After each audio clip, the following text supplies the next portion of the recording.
Pasca pelaksanaan pemilu 2024, Badan Pengawas Pemilu Bawaslu RI mengeluarkan rekomendasi bagi 1.496 TPS untuk menggelar pemungutan dan penghitungan suara ulang lanjutan serta susulan.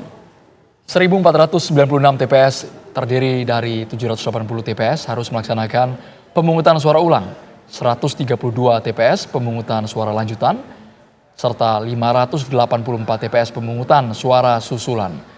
Rekomendasi Bawaslu RI tersebut harus dilaksanakan paling lambat 10 hari setelah pemungutan suara pada tanggal 14 Februari lalu. Menurut anggota Bawaslu RI, Loli Suhenti, rekomendasi dikeluarkan berdasarkan hasil penelitian dan pemeriksaan pengawas pemilu sesuai peraturan Komisi Pemilihan Umum (PKPU).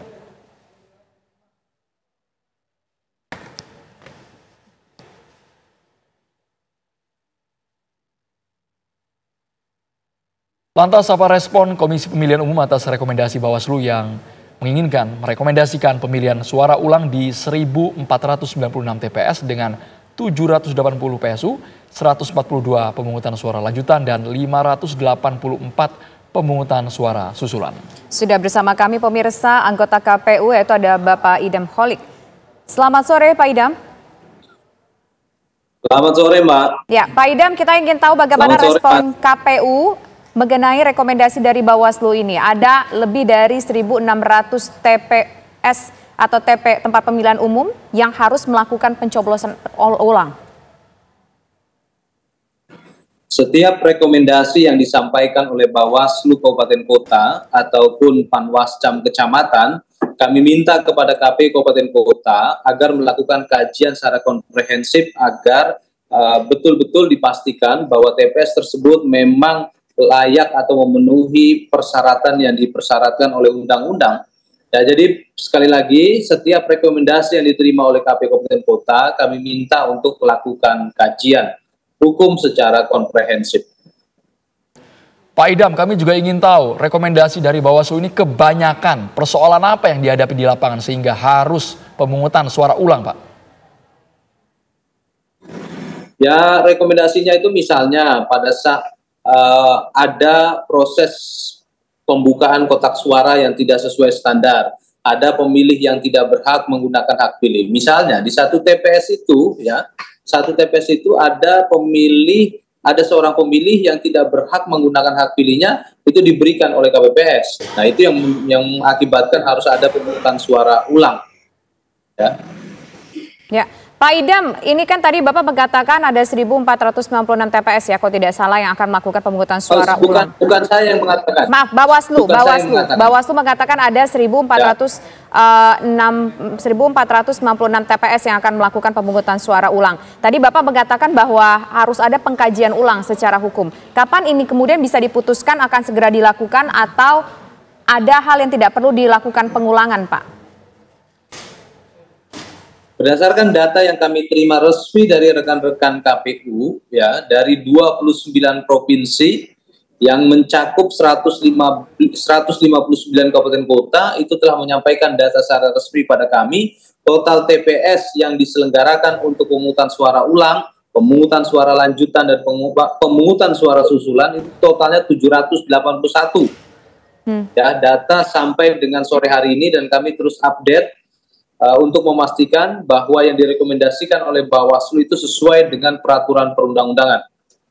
Berarti jelas ya Pak, ini sifatnya instruksi, bukan hanya sekedar rekomendasi tapi harus segera dilakukan setelah dikaji secara matang Pak Idam Holik ya? Ya prinsipnya kalau memang ya rekomendasi itu pertama faktual, yang kedua itu berdasarkan sesuai dengan peraturan perundang-undangan, maka itu harus dilaksanakan. Dan hal tersebut sudah diatur dalam Undang-Undang Pemilu pasal 372 dan pasal 374. Pak, rencana pemungutan suara ulang ini apakah akan mempengaruhi jadwal yang sudah ditetapkan oleh KPU, kemudian juga akan mempengaruhi perhitungan suara yang kita ketahui sekarang sudah masuk lebih dari 70%-an suara masuk ke KPU, Pak?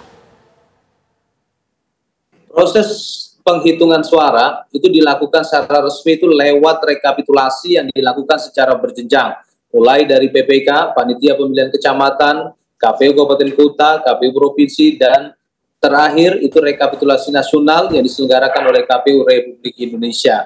Berkenaan dengan Sirekap adalah alat publikasi KPU untuk memberikan pemenuhan informasi berkenaan dengan perolehan suara peserta pemilu. Jadi sekali lagi, hasil resmi pemilu itu ditentukan berdasarkan hasil rekapitulasi yang dilakukan secara berjenjang, dan saat ini sampai dengan tanggal 2 Maret 2024 PPK di seluruh Indonesia sedang melakukan rekapitulasi. Ya, tentunya proses pemungutan suara ulang, pemungutan suara lanjutan, pemungutan suara susulan, ini setidak-tidaknya akan mempengaruhi jadwal rekapitulasi di tingkat PPK, dan kami sudah tekankan pastikan tanggal 2 Maret 2024 seluruh rekapitulasi di kecamatan harus sudah selesai.